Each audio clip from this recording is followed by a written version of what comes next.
You only need to do 3 exercises because that's what I do. And I'm going to be talking about the 3 exercises I do in a daily manner to maintain my technique, dexterity, and all the way that I like to play in, well, basically to keep my hands in shape. This is Pat Piano playing, and today I'm gonna be going over the 3 exercises that I implement every single day to maintain my hands in shape and keep my playing clean and my chops sharp. Now, as you know, I like to improvise. That's my biggest strength. I improvise all the time, and that's what I do in a performing manner. I'm a street performer. I go on to the streets and I force myself to improvise every single time for like about 3 hours. It's pretty intense, but I also enjoy a lot of it. And although I do play songs, and I'll probably make some song videos in the future, but for now I do want to focus on my biggest strength, which is improvisation.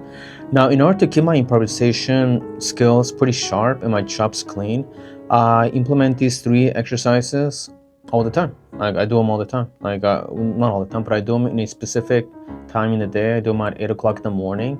And even though they're very long and boring, I stick to them and I progress through them as well. The 3 exercises that I do, I like to kind of link them to like the gym world, because you can imagine your hands are like athletes, and athletes have to do multiple things. They have to stretch, they have to do cardio, and they have to lift weights, stuff like that, strength training. And this is what my routine kind of looks like. We have the virtuoso exercises, which I'll talk in a second. We have the scales, which are immensely important and very fundamental. And then we have the Brahms exercises. You can imagine the virtuoso exercises as if it was a cardiovascular exercise, like going for a jog. The scales, I imagine them like strength training, lifting weights and, progressive overload. And Brahms stretching the finger exercises kind of reminds me of yoga. Now let's go over the Hanon exercises, the virtuoso exercises. I started doing very well on these exercises about 3 years ago, although I have been playing for a very long time, but I think 3 years ago, that's when I really started setting in my exercise routine pretty hard and stable. There are 60 exercises in this book. I'm on number 8, so I'm very, very well in the beginning, and I'm okay with that because I spent a long time kind of like working with one at a time. I made it up to 8, and right now I'm working on number 9. But the way I practice them is very specific because the virtuoso exercises are written as 16 notes. There are ways that if you are gonna be following this, these little exercises the way I do it, this is how I will break it down.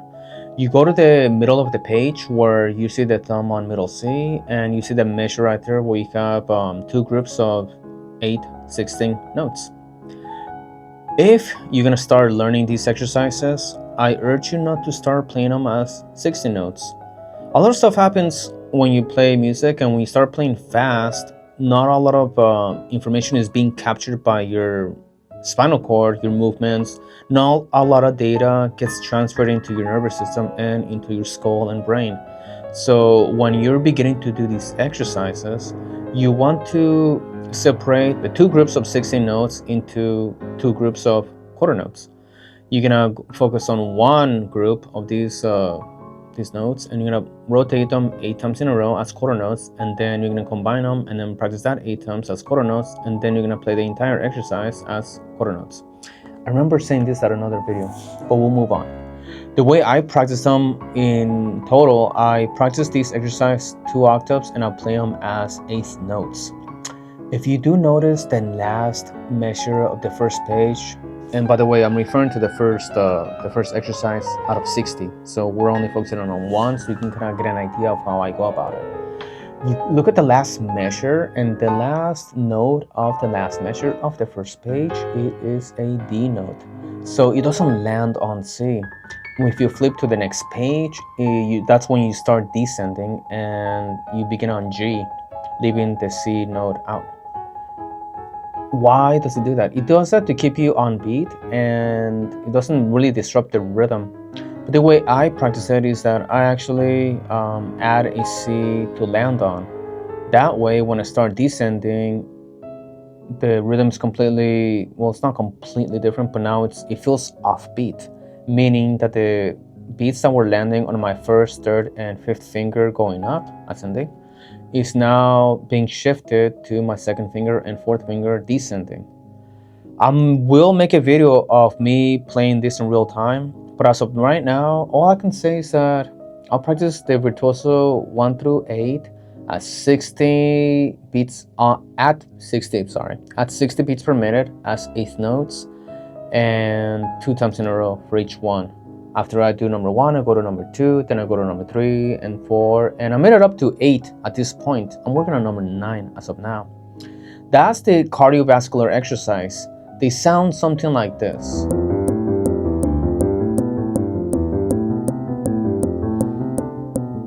I suggest you try it. There's nothing really special about these exercises other than it's very ongoing. It kind of warms up the hand. It really does remind me like you're gonna go for a jog and then you just have to make a quick little jog. Nothing special about it. You just, kind of let your fingers run through these exercises, and it's very effective to warm up your hands. To the second exercise that I do, scales.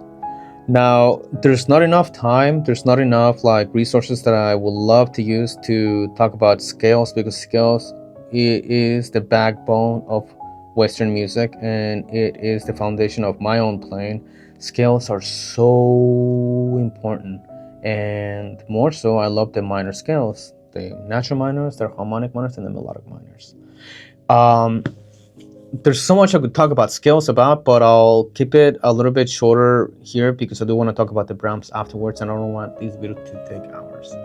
But I'll say it like this: when I practice scales, or when you practice scales, because let's say that you want to jump into scales, and how do you go about it?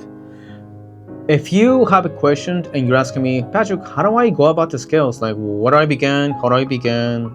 All that stuff. Go about it like this. Very important. You're going to begin with the natural minor scales. Never mind the major scales. The major scales will come, but not at first. And it makes a lot of reason why, because if you notice that the keys in the piano, or, the alphabetical, I'll say it like this, it all comes back to the alphabetical order A through G. Now, if you were to start off on the C scale, as many piano courses do, as many piano playing goes about, we always start off on C major, but in this case, you want to start off on the A minor scale for two reasons. First reason is because you're gonna start off on the alphabetical order of A. You begin on A, and then you can go on from there. But the way you're going to practice scales, you're going to practice the A minor scale, and you're going to play one hand at a time, at least for now. You're going to begin on A, and you're going to play 3 repetitions of 1 octave of A minor as half notes. So let me say that one more time. 3 reps of half notes for the right hand first. Followed by, you're going to do 3 reps of the left hand as half notes as well. Once you're able to go through those 2, 3 reps of half notes for individual hands, then you're gonna link them together, and you're also gonna do another 3 reps of half notes of the A minor scale. Once you're able to do that, and this is very important, you're going to transfer yourself to quarter notes. For 4 reps, and after you do 4 reps of quarter notes, you're gonna go back to 1 rep of half notes.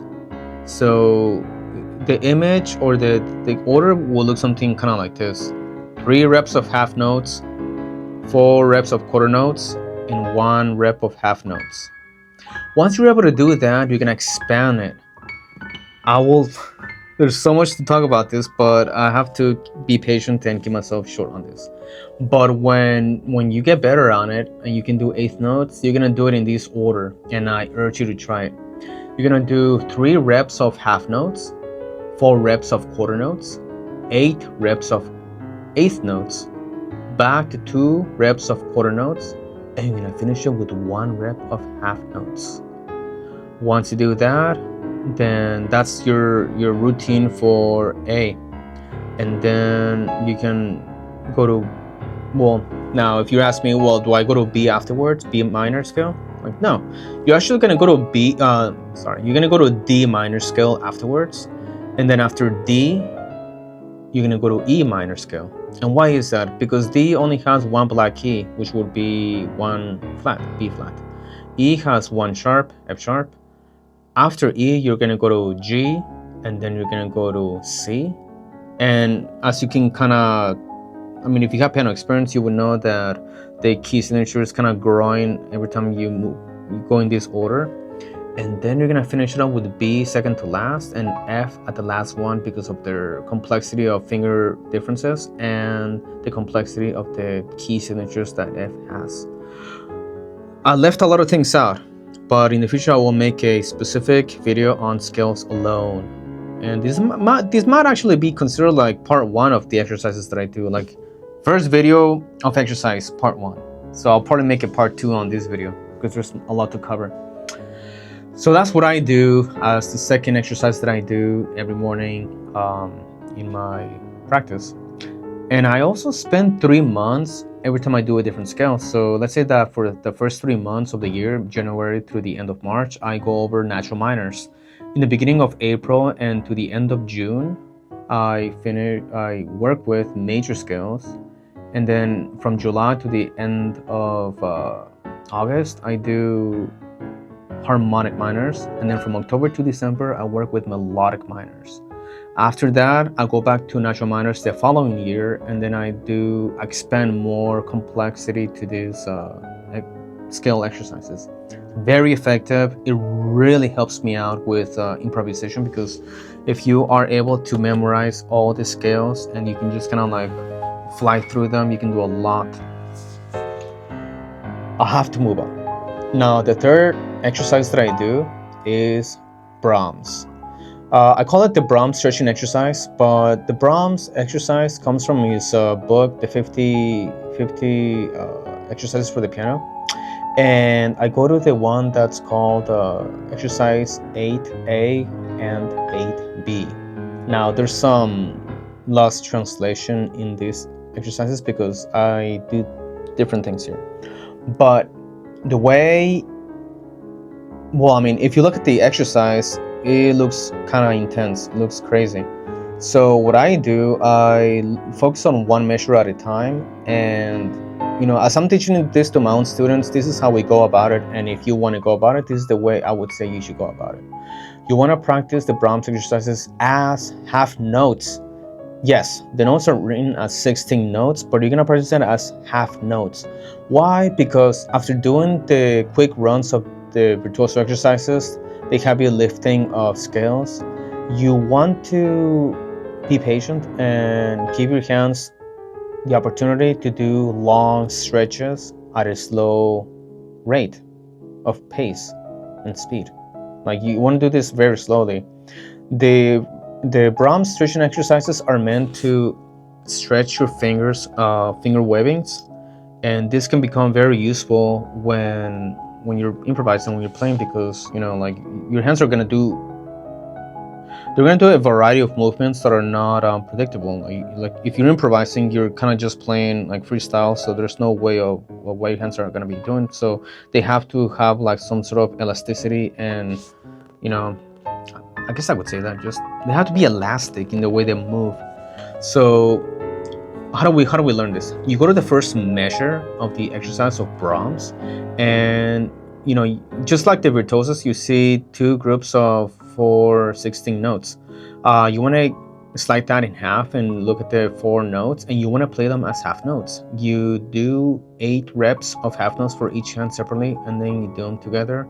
And as a whole, you want to do them as half notes first, if you can get all the way to the 10th measure, and then you're gonna go about it like this. You're gonna go to the first measure, and then you're gonna go to the 10th measure, which is like the first one octave higher, and then you're gonna go back to measure 9 to measure 8. You're gonna go backwards until you're back to the first measure again. I call it 1 to 10 to 1, 1 to 10 to 1. once you're able to do it as half notes, you're gonna start doing them as quarter notes. But this is gonna take years, and that's okay. Like, you have to progress slowly so enough data can get transferred into your nervous system, because repetition is what enhances your nervous system. You think about it as an algorithm. All the input of these exercises must be done slowly and repetitively for enough data to get transferred into your nervous system, and muscle memory could have maybe like a hypertrophy, you know, effect. So that's the 3 types of exercises that I do. I do the cardiovascular exercises of Hanon's, I do the heavy lifting of scales, and the slow yoga movements of Brahms stretching finger exercises 8A and 8B. 8B is the same thing as 8A, but it's just more octaves. But on the 8B, it has 3 octaves. The way I do it is only 2 octaves. I've been doing this for years. The Brahms, I've been doing it for many years. I wouldn't be able to say when I started doing them, but up to this point, I do play them fast now. I play them as 8th notes in 180 beats per minute, and I do 2 octaves on them. But that's my thing. That's the way that's how long I've progressed on them. I wish I could have more time to talk about these scales. This has been the longest video I've done so far, so give me a comment if you have any questions, because I said a lot of information and maybe not a lot of things were covered. And I'm also I don't script my videos because I just don't have enough time. I'm very busy, so I'm just kind of forcing myself to like make a quick video, spill out everything that I kind of talk about regularly in a regular basis, which kind of helps because I talk about this all the time. So I'm just kind of like testing myself, see how far I can make these videos without having a script. But drop a comment, let me know what exercises you are interested in. Let me know what you think about scales, what you think about the Hanons, and what you think about the Brahms stretching exercises, because that is what my routine holds for every day, 8 o'clock in the morning. The Hanon exercises, virtuoso exercises, scales, and Brahms. Leave a comment, shares, subscribe. I would love to hear from you, and thank you for watching, and I will see you on the next video, maybe part 2 on the exercise series. Thank you for watching.